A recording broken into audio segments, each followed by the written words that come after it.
North east के विकास,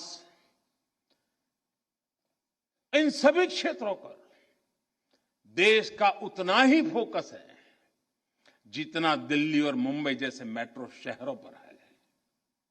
लेकिन इन सब के बीच मैं एक और बात की तरफ आपका ध्यान दिलाऊंगा। आपने भी जरूर अनुभव किया होगा कि जब सरकार किसी एक वर्ग के लिए, किसी एक छोटे से टुकड़े के लिए कुछ करती है तो बड़ी उदारवादी कहलाती है, उसकी बड़ी प्रशंसा होती है कि उनके लिए कुछ किया। लेकिन मैं हैरान हूं, कभी कभी हम देखते हैं कोई सरकार एक आध राज्य के लिए कुछ कर ले, कुछ राज्य की भलाई का कोई काम कर दे तो भी वाहवाही हो जाती है। लेकिन जब सरकार सबके लिए करती है, हर नागरिक के लिए करती है, हर राज्य के लिए करती है, तो उसे उतना महत्व नहीं दिया जाता जिसका कभी कभी उसका जिक्र तक नहीं होता है। सरकार की योजनाओं से कैसे हर वर्ग का, हर राज्य का समान रूप से भला हो रहा है, इस पर उतना ध्यान नहीं दिया जाता है। पिछले 7 वर्षों में हमने बिना भेदभाव के, बिना पक्षपात के विकास के हर व्यक्ति, हर वर्ग और देश के हर कोने तक पहुंचाने का प्रयास किया है। इस साल 15 अगस्त को मैंने गरीब कल्याण से जुड़ी योजनाओं के सैचुरेशन की बात कही और इसके लिए हम मिशन मोड पर जुटे भी हैं। सर्वजन हिताय, सर्वजन सुखाय, इस मंत्र को लेकर के कार्य करने का हमारा प्रयास है। आज इससे देश की तस्वीर कैसे बदली है, ये हमें हाल के national family health survey report में भी दिखाई देता है। इस रिपोर्ट के बहुत से तथ्य इस बात को सिद्ध करते हैं कि जब नेक नियत के साथ काम किया जाए, सही दिशा में आगे बढ़ा जाए और सारी शक्ति जुटाकर लक्ष्य को प्राप्त करने का प्रयास किया जाए तो सुखद परिणाम अवश्य आते हैं। जेंडर इक्वलिटी की बात करें तो पुरुषों की तुलना में बेटियों की संख्या बढ़ रही है। गर्भवती महिलाओं को अस्पताल में डिलीवरी की ज्यादा अवसर उपलब्ध हो रहे हैं। इस वजह से माता मृत्यु दर, शिशु मृत्यु दर पर कम हो रही है। और भी बहुत सारे इंडिकेटर ऐसे हैं जिस पर हम एक देश के रूप में बहुत अच्छा कर रहे हैं। इन सभी इंडिकेटर्स में हर परसेंटेज पॉइंट की बढ़ोतरी सिर्फ एक आंकड़ा भर नहीं है, ये करोड़ों भारतीयों को मिल रहे उनके हक का प्रमाण है। ये बहुत आवश्यक है कि जन कल्याण से जुड़ी योजनाओं का पूरा लाभ लोगों को मिले, इंफ्रास्ट्रक्चर से जुड़ी परियोजनाओं समय पर पूरी हो। किसी भी कारण से हुई अनावश्यक देरी नागरिक को उसके हक से वंचित रखती है। मैं गुजरात का रहने वाला हूं तो मैं सरदार सरोवर डैम का उदाहरण देना चाहता हूं। सरदार वल्लभ भाई पटेल ने मां नर्मदा पर इस तरह के डैम का सपना देखा था। पंडित नेहरू ने इसका शिलान्यास किया था, लेकिन ये परियोजना दशकों तक अपप्रचार में फंसी रही, पर्यावरण के नाम पर चले आंदोलन में फंसी रही, न्यायालय तक इसमें निर्णय लेने में हिचकिचाते रहे। वर्ल्ड बैंक ने भी इसके लिए पैसे देने से मना कर दिया था।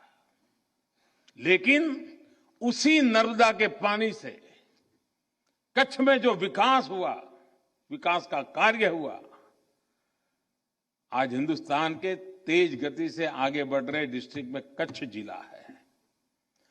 कच्छ को इस एक प्रकार के रेगिस्तान जैसा इलाका, तेज गति से विकसित होने वाले क्षेत्रों में उसकी जगह बन गई। कभी रेगिस्तान के रूप में जाने जाने वाला कच्छ, पलायन के लिए पहचान जाने वाला कच्छ, आज एग्रो एक्सपोर्ट की वजह से अपनी पहचान बना रहा है। इससे बड़ा ग्रीन अवार्ड और क्या हो सकता है? माननीय, भारत के लिए और विश्व के अनेक देशों के लिए, हमारी अनेक पीढ़ियों के लिए उपनिवेशवाद, कॉलोनियलिज्म, उपनिवेशवाद की बेड़ियों में जकड़े हुए जीना एक मजबूरी थी। भारत की आजादी के समय से पूरे विश्व में एक पोस्ट कॉलोनियल कालखंड की शुरुआत हुई। अनेकों देश आजाद हुए। आज पूरे विश्व में कोई भी ऐसा देश नहीं है जो प्रकट रूप से किसी अन्य देश के उपनिवेश के रूप में एग्जिस्ट करता है। लेकिन इसका मतलब यह नहीं है कि उपनिवेशवादी मानसिकता, कॉलोनियल माइंडसेट समाप्त हो गया है।